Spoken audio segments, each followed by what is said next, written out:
तर मंडळी, आज मी तुमच्यासोबत अशा भाजीची रेसिपी शेअर करते आहे जी भाजी खाणं आरोग्यासाठी खूपच गुणकारी आहे. पण ही भाजी बऱ्याच लोकांना आवडत नाही, स्पेशली मुलांना तर आवडतच नाही. आज वेगळ्या पद्धतीने चटपटीत अशी ही भाजी मी बनवणार आहे. ही भाजी खाणं आरोग्यासाठी खूप गुणकारी आहे, कारण या भाजीमुळे डोळे चांगले होतात, हाडं मजबूत होतात, रोगप्रतिकारक शक्ती वाढते, पचनसुद्धा छान होतं. तर ही भाजी आहे तेंड्याची आणि आज मी बनवते आहे चटपटीत असे मसाला तेंडली. तर माझ्याकडे म्हणजे आमच्याकडे आम्ही या भाजीला तेंडली म्हणतो. तुमच्याकडे काय म्हणतात ते मला कमेंटमध्ये नक्की सांगा. कोणी याला तोंडली, तेंडली वेगवेगळे रिजनमध्ये नावं आहेत.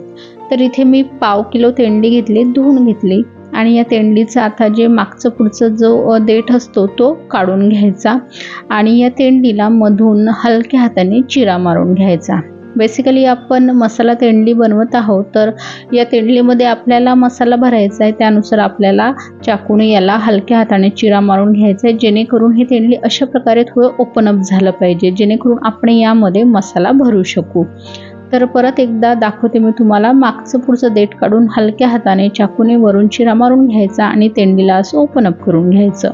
हे सगळे तेंडले मी चिरा मारून घेतली आहेत. मसाला बनवण्यासाठी एका वाटीमध्ये 1/4 टीस्पून हळद, 1 टीस्पून मिरची पावडर किंवा आपल्या आवश्यकतेनुसार टाकू शकता, अर्धा टीस्पून जिरं, 1 टीस्पून धने पावडर, अर्धा टीस्पून गरम मसाला, अर्धा टीस्पून आमचूर पावडर, चवीनुसार मीठ आणि 1 टीस्पून तेल घालून हा मसाला व्यवस्थित मिक्स करून घ्यायचा.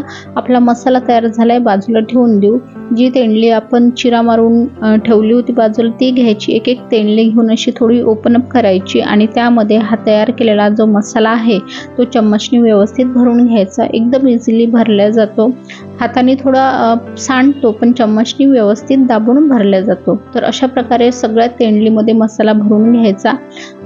जास्त वेळ नाही लागत, लवकरच हे काम होतं. असं मी तेंडली सगळी भरून ठेवली आहे आणि हा जो मसाला आहे उरलेला तो भाजीमध्ये वापरायचा आहे. आता एका चॉपरमध्ये 2 मिडियम साईजचे कांदे, 2 मिडियम साईजचे टोमॅटो, 2 ते 3 हिरव्या मिरच्या किंवा किती तिखट हवं आहे त्यानुसार घालायच्या, 1 इंच आल्याचा तुकडा, 5 ते 6 लसणच्या कळ्या आणि थोडं जे कोवळ्या कोथिंबीरच्या काड्या असतात ना त्या घ्यायच्या धुवून. जर कोथिंबीरच्या अशा कोवळ्या काड्या नसेल तर थोडं कोथिंबीर घाला, भाजीला खूप छान चव येते.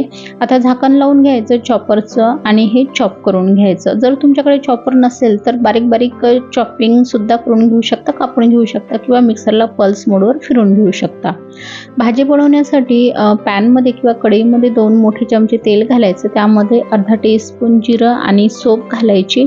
नंतर 5 ते 6 लसणच्या अख्ख्यावाल्या ज्या कळ्या असतात त्या घालायच्या.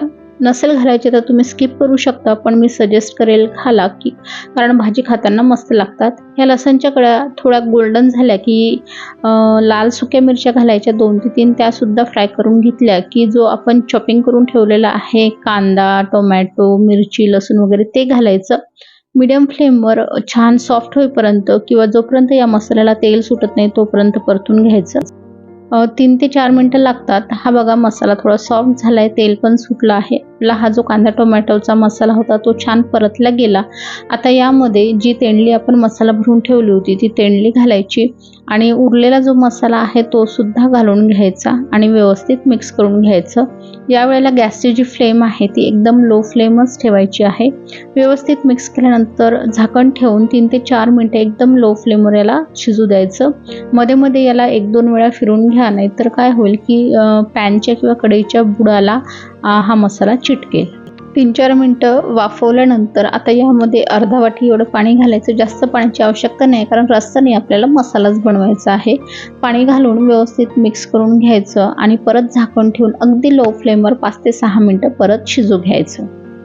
तर टोटल इथे 11 ते 12 मिनटं मी शिजवलं आणि बघा आता तेंडलीचा कलर बदलला आहे, तेलसुद्धा छान सुटलेलं आहे आणि भाजी शिजलेली आहे. आपली भाजी ऑलमोस्ट तयार झालेली आहे. बस शेवटी याच्यावर बारीक चिरलेला भरपूर असा कोथिंबीर घालायचा आणि मिक्स करून घ्यायचं आणि झाली आपली गरमागरम तेंडली मसाला तयार. आता तुम्ही गरमागरम सर्व करा, पराठ्याबरोबर, पोळीबरोबर, फुलक्याबरोबर किंवा भाकर भाताबरोबर कशाही सोबत खाऊ शकता. खूप छान लागते, मुलंसुद्धा आवडीने खातील, एवढी मस्त लागते. तर नक्की ट्राय करून बघा.